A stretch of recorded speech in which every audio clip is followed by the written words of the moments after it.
Hey everybody, Jake here from Bearded Gear, and today I'm going to tackle a video that is a little bit daunting, but I think necessary. So, as you can see, we have an assortment of my knives in front of you. Every one of these knives has a different steel than the knives next to it. And I wanted to talk a little bit about blade steel and how it's important to me, if it's important to me, how I choose it, and just kind of tackle the topic of knife steels so that you guys who view my channel can have an understanding on how much weight I put behind a knife steel and why, and yeah, the way that I pick it, etc. But before I jump in, I want to make one thing very clear. I am far from an expert on the subject of knife steels and metallurgy. I am by no means scientific. All of my decision making behind it, all of my preferences, all of that comes as me being a consumer, both buying it and consuming information that other people are putting out with their testing. So, as much as I have some experiences with each of these steels, and experience does play a part for me, I am by no means somebody who has been scientifically testing any of these steels to really find their limits and really test them in any kind of scientific way. So if you're looking for people who do scientific testing like that, some of the best resources, in my opinion, would be Knife Steel Nerds. That website, I think he's even coming out with a book. Pretty sure he does videos. Knife Steel Nerds is really scientific about his testing and knows a ton of stuff. People like Outpost 76, my buddy Gerald, Tom Hosang Outdoors. Gerald and Tom, they actually both just had me on their podcast along with Alex, but Gerald and Tom both do testing on steels to find their limits, and they do it the same way every time so they can get consistent results. Same thing with Pete from Cedric and Ada. He does his twisted sisal rope cutting and is able to test edge retention specifically. Sometimes he does other things as well. Let's think. Michael Christie oftentimes has a lot of great things to say about steels. I'm the kind of person who could not tell you the composition of any of these. I couldn't tell you the chromium content or vanadium content, any of that. I don't store that information in my brain. Frankly, I don't care enough. It's just not important to me on that level.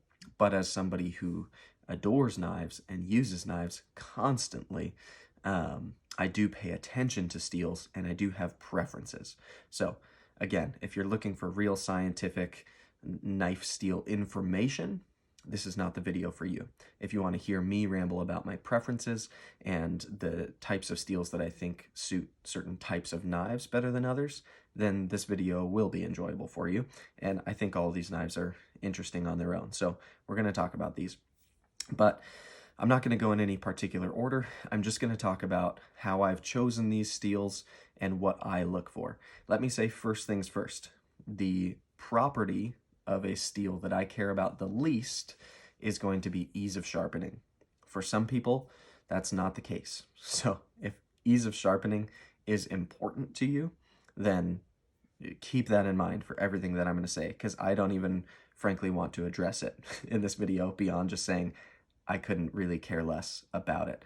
The properties of steel that I do care about are the other three. It's probably an oversimplification to put steels into three categories, but it's the way that most people judge them. It would be edge retention, toughness, and shoot, what's the third one? Stainlessness, corrosion resistance. So edge retention, toughness, and corrosion resistance. In order of importance to me, it kind of depends on the knife. Corrosion resistance isn't usually very important to me. I do think corrosion resistance is a nice feature to have, but I would take edge retention and toughness easily over corrosion resistance. I do not mind a non-corrosion resistant, very tough steel with great edge retention. That's fine by me. Sometimes, however, corrosion resistance is awesome. It depends on your application for the knife, and I tend to buy knives for certain roles at this point, at least loosely. So without further ado, let's just kind of jump in. The first knife on the block is the Spyderco Capara. I just got this knife. I've been carrying it every day since I received it a couple of days ago. I just did my first impressions video on it this morning. I was opening a bunch of toys for my daughter with a ton of zip ties. I don't know why they put so many zip ties on children's toys these days. Like literally like 15 zip ties per one toy box. Anyways, I've been using this knife like crazy. This is CPM S30V. S30V is a great entry steel in my point. S30V works fantastic as an EDC knife steel for most people and their purposes with a knife. What they're really going to try to accomplish with their knife on a regular basis, S30V is more than enough. Probably 15, 20 years ago, S30V would have been like one of the top possible steels you could get on a knife.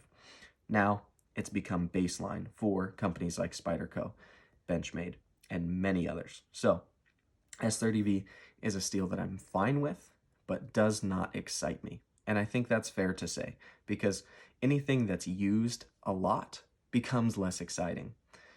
Perfect example, in my Chris Reeve trial run video, I talked about S35VN. S35VN is far from one of my favorite steels. You're not going to find any of it here. I've owned plenty of knives in S35VN.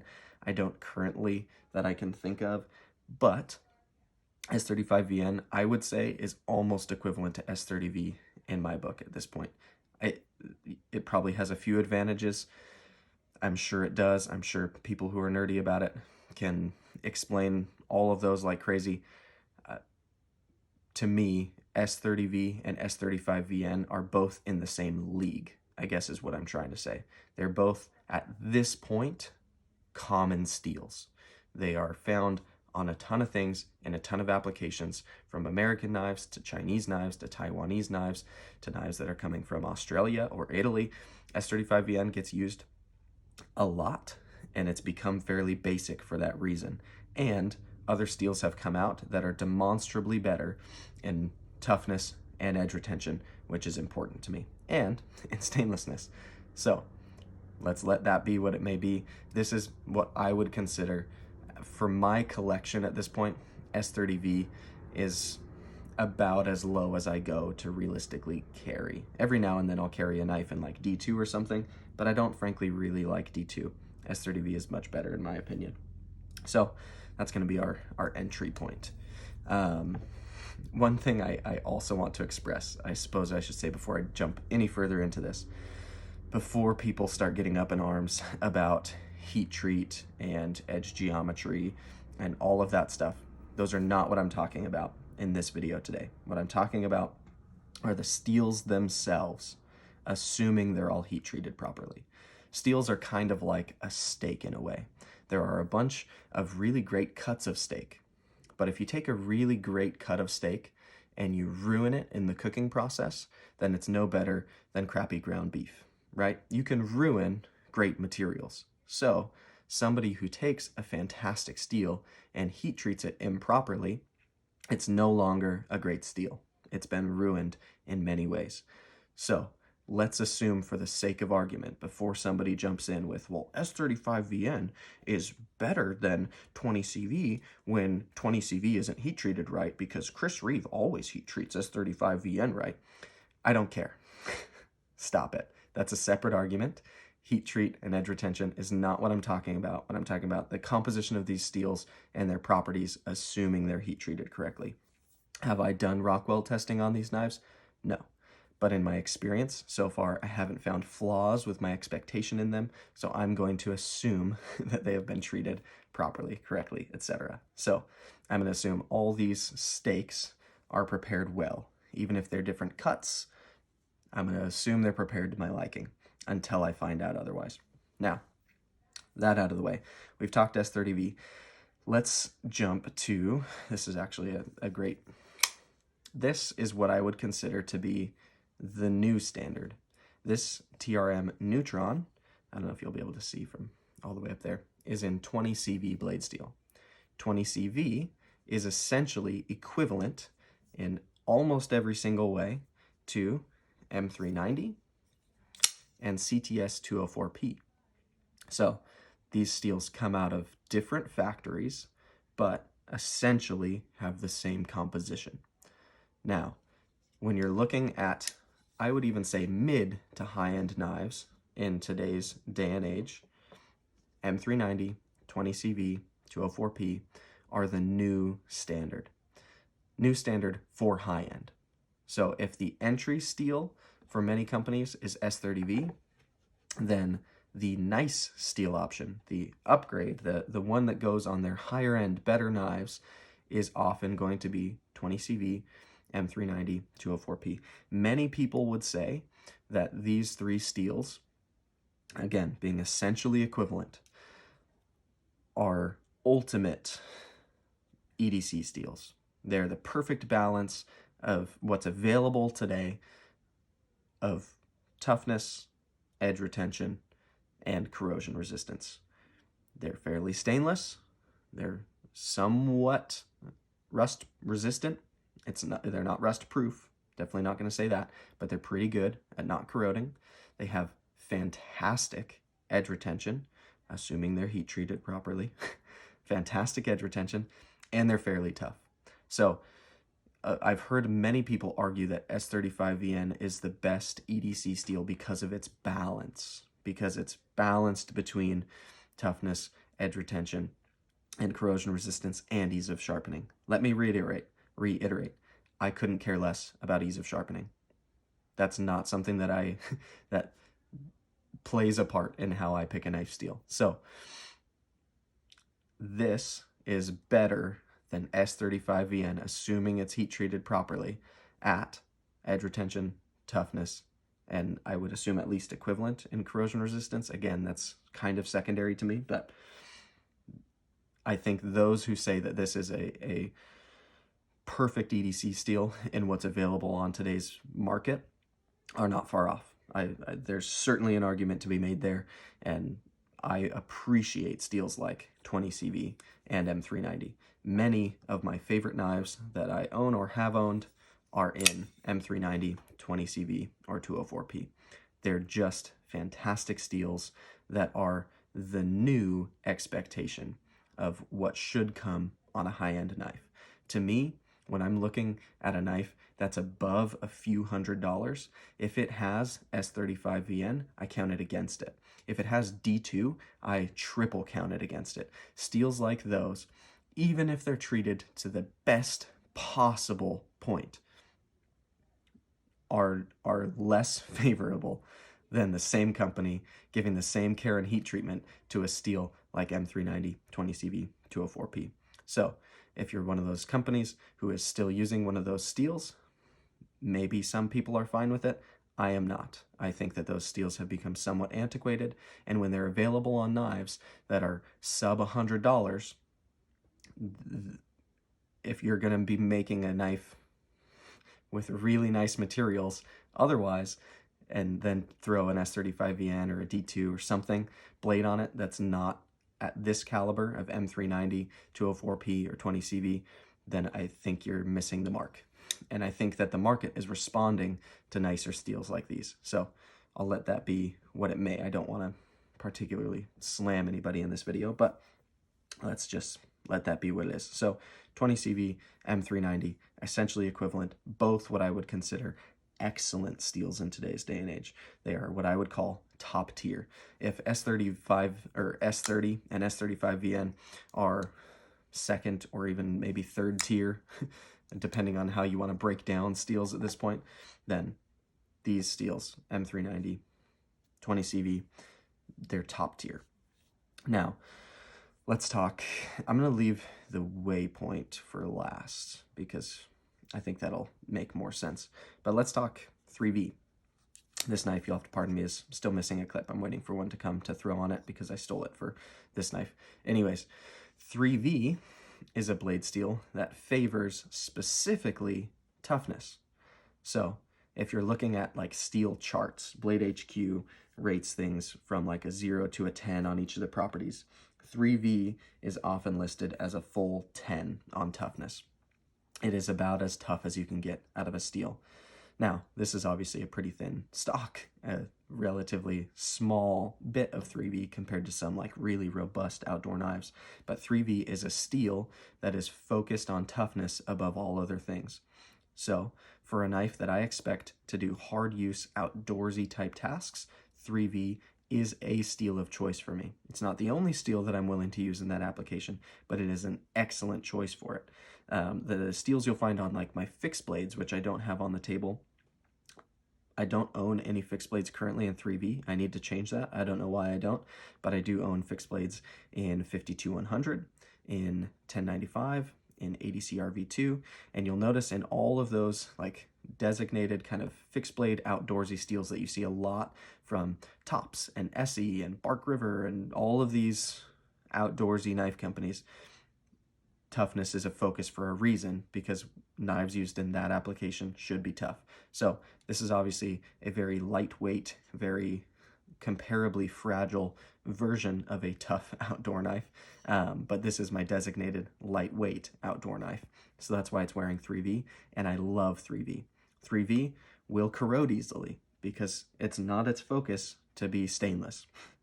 That's fine by me, especially this one is coated, double making it not an issue, but I tend to take good care of my knives. This one's a little dirty at the moment, but I like to usually practice normal upkeep on my knives and keep things clean, which is part of why I don't really care so much about corrosion and the resistance thereof. But 3V is an excellent, excellent steel that I would also consider a top tier steel. Everything over here, that's not this steel, I would consider top tier. So let's just get that right out of the way. But 3V is excellent. The next Benchmade on the table is my Super Freak, which I have been also carrying a lot because I just recently got it. I've been doing some testing with this, both field testing and just cutting anything that comes across my path at home while it's in my pocket. This knife is an M4 blade steel. Now the basic version of the Freak comes in S30V. That's fine. If you're buying this as a regular EDC light medium use knife, S30V will be fine. Again, most people in their use of knives are never going to find the difference in actual performance between S30V and even M4 or S30V and 20CV. Like, it's just not going to happen for most people who cut open their Amazon packages and every now and then cut a piece of rope or some string off of their shirt that came loose. That type of stuff is not going to make a difference. If you're cutting through serious amounts of cardboard and at work you're cutting through thick zip ties and going through rubber hoses and all kinds of stuff regularly, then all of a sudden the steels over here start to make more sense. But M4 is an awesome example of a steel that has really, really good edge retention, like very good. I think Blade HQ, I don't want to just quote them, but on their charts, they may be reliable, they may not be the most reliable, but they're accessible and a lot of people will use those. So they list M4 as being a 9 out of 10 on edge retention, and then on toughness, I believe they call it, it's like a 7 or an 8 out of 10. However, M4, again, not very corrosion resistant, and I'm not even going to talk about ease of sharpening because I don't care, but this knife is not corrosion resistant. This one is coated, so again, not really an issue here. It's hard to rust through that coating, but having this much edge retention and still a high level of toughness make this steel a fantastic choice for me. This knife and this steel to me makes sense as a really hard use EDC and is comfortable for me to bring outdoors and do anything that I would do with a folding knife outdoors. This, with this steel composition, should be able to handle it. So let that be what it may. That also, I think, is a good chance for me to actually skip to this end of the table, because Rex 45 is very comparable to M4 in terms of its edge retention and its toughness. It is very, very close. And when I was talking to my buddy Gerald from Outpost 76 about Rex 45 and M4 and the differences, he's done a video on it, I think, and I want to say Tom has as well. One of them has. Rex 45, in terms of its results of performance, is like almost spot on with M4. The only difference that they expressed to me that's really worth noting is that Rex 45 seems to have slightly better edge stability, so you can take it down to a thinner profile behind the edge, without as much worry of structural failures as you would with M4.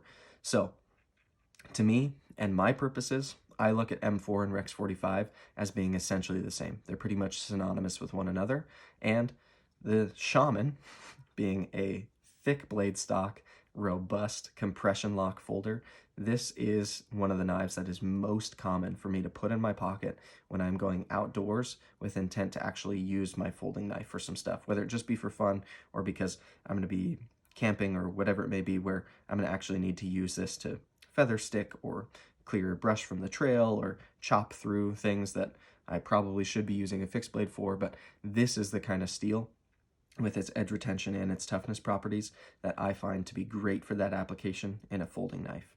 3V is also an awesome outdoor steel, but M4 and Rex 45 are close behind in my experience, and I do love that they have better edge retention properties than 3V does. So Rex 45 and M4, very close in my book. You'll notice this one is not coated. Doesn't bother me one bit. Again, I'm pretty good about wiping down my knives and taking care of them once I get back home from being out in the field. What's funny is, I don't know if the camera will pick it up, but the stop pin right here is getting a little bit of surface rust on it, but you'll see the blade doesn't even really have any patina forming yet.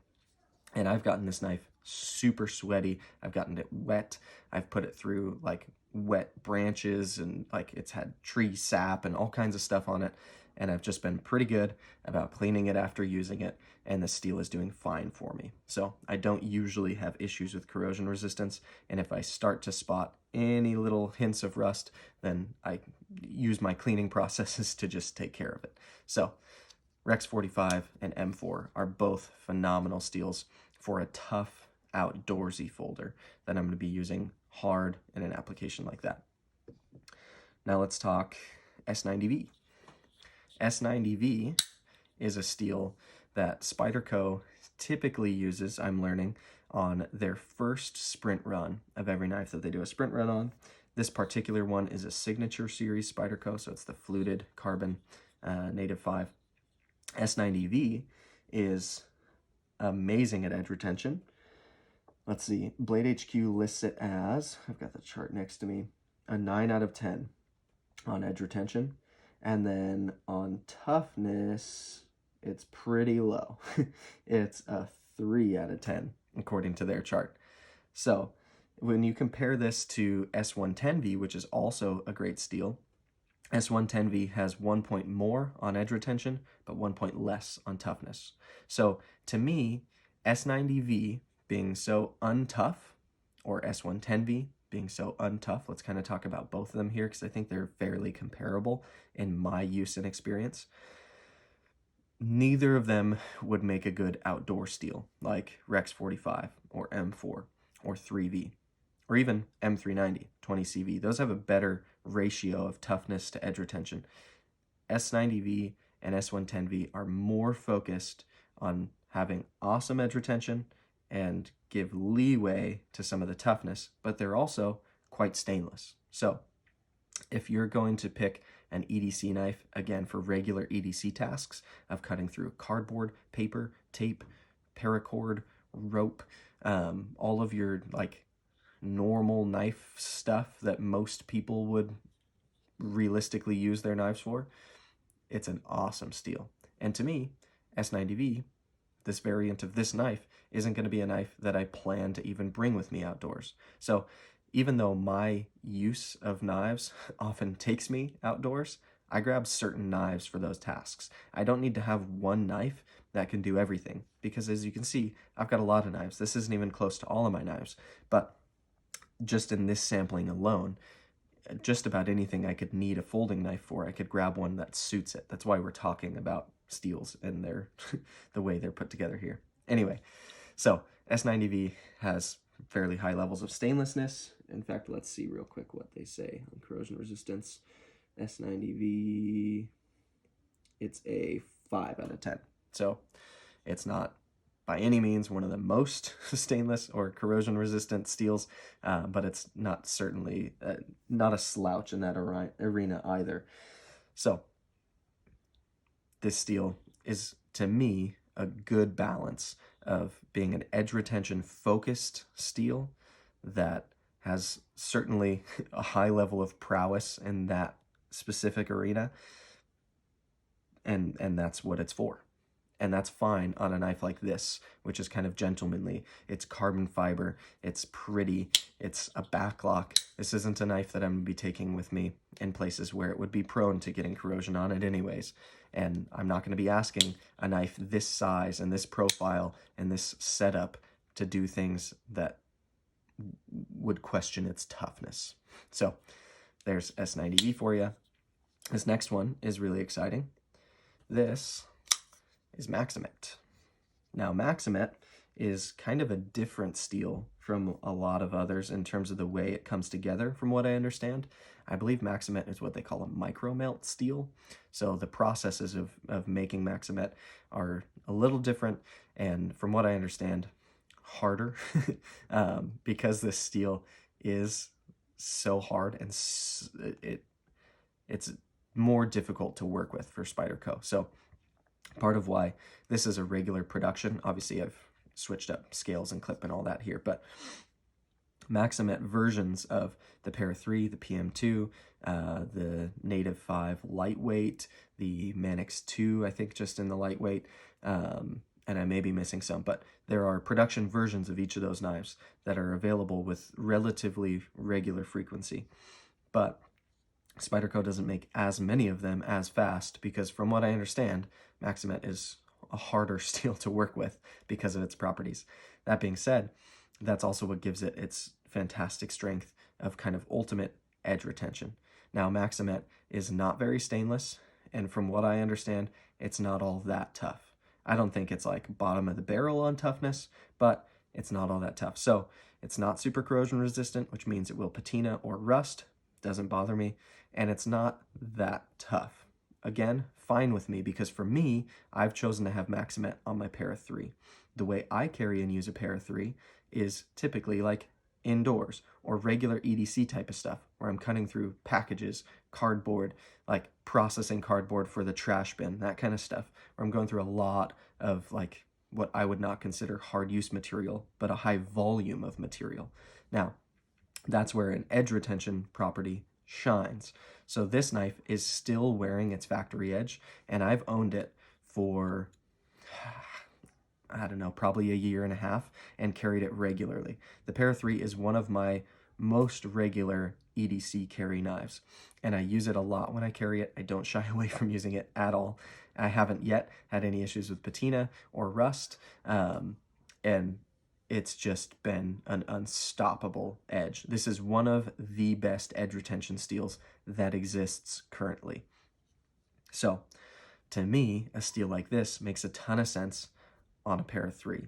Now, my PM2 is a knife that I actually will take outdoors with me from time to time, and I quite regularly have this knife as my primary pocket knife while I'm hiking.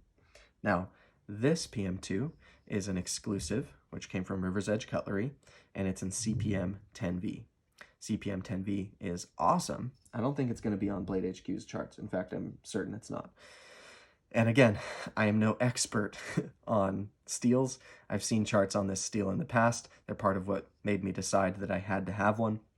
But this is the steel that I pick for my forever user PM2, because 10V has incredible edge retention.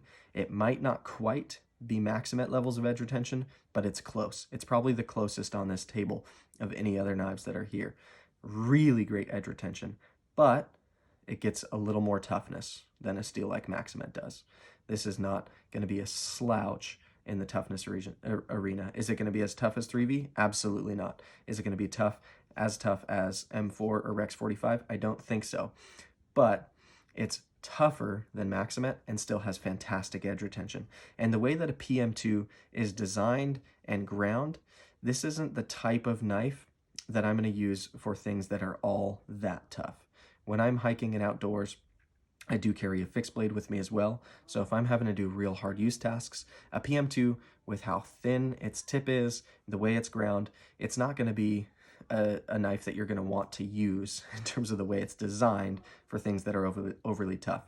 But that being said, I have used this knife for clearing trails, for chopping through stuff as thick or thicker than my thumb, probably between thumb and wrist thickness. I've literally chopped with this knife.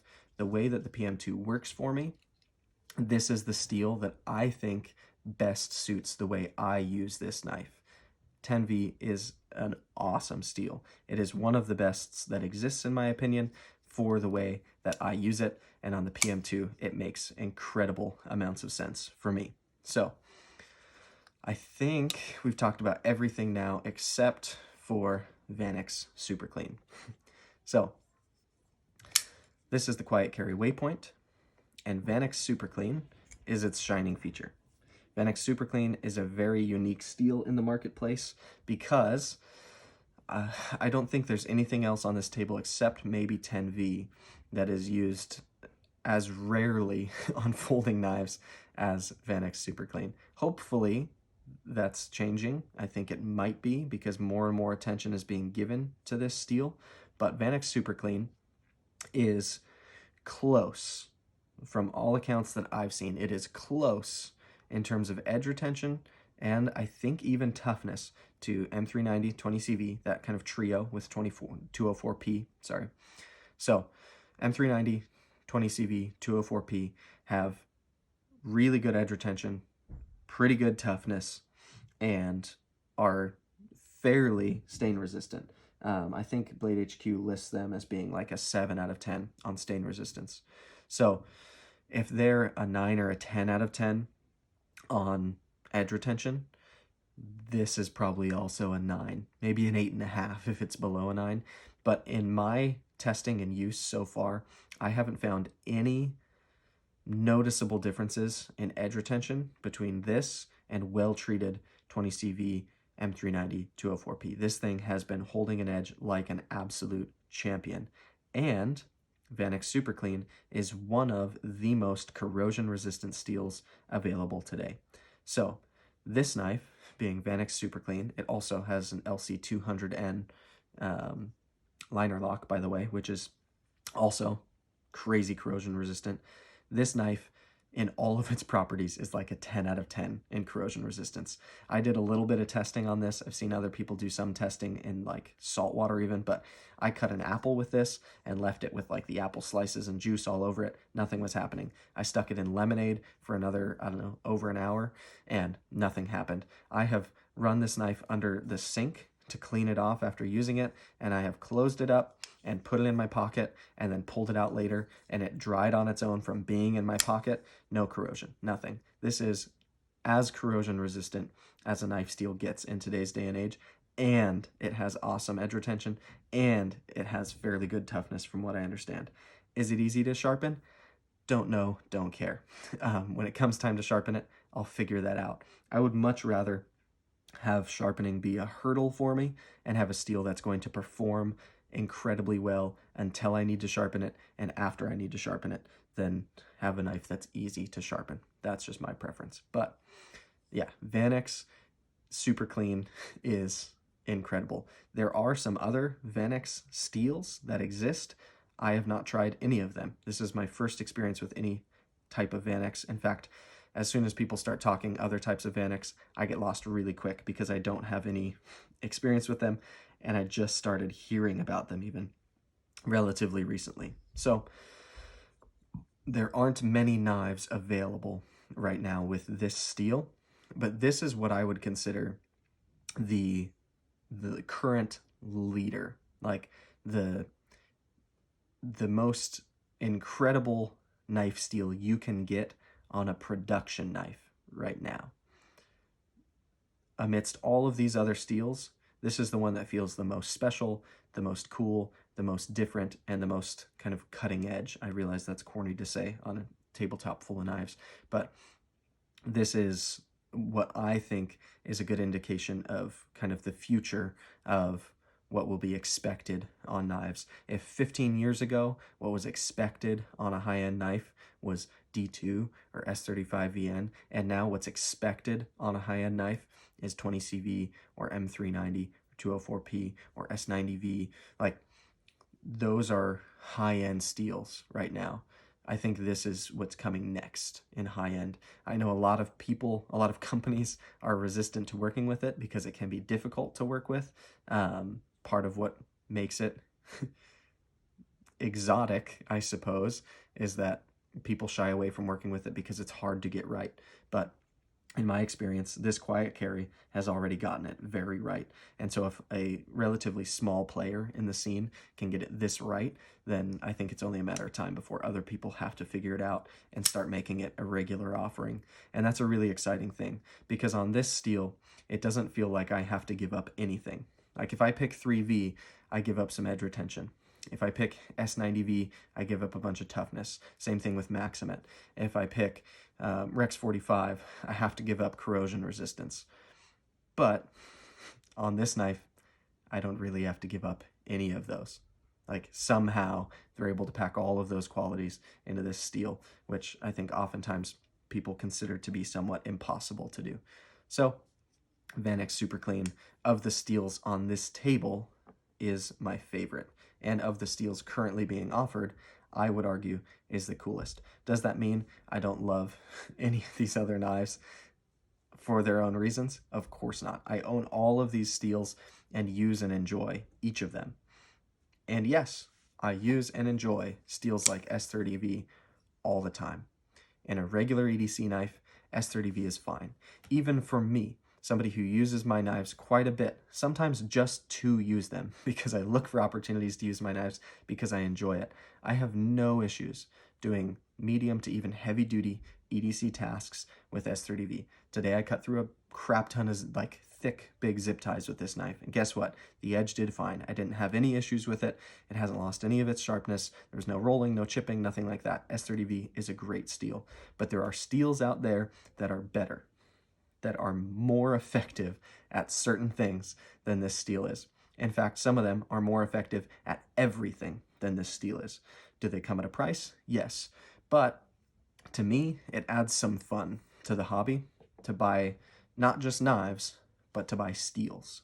This table right here is more interesting to me because all of these steels are different on it. This is what, 10 knives in 10 different steels right here. And each of them have different properties and strengths and weaknesses, and it's fun to me to have that and experience it and to find their limits for myself.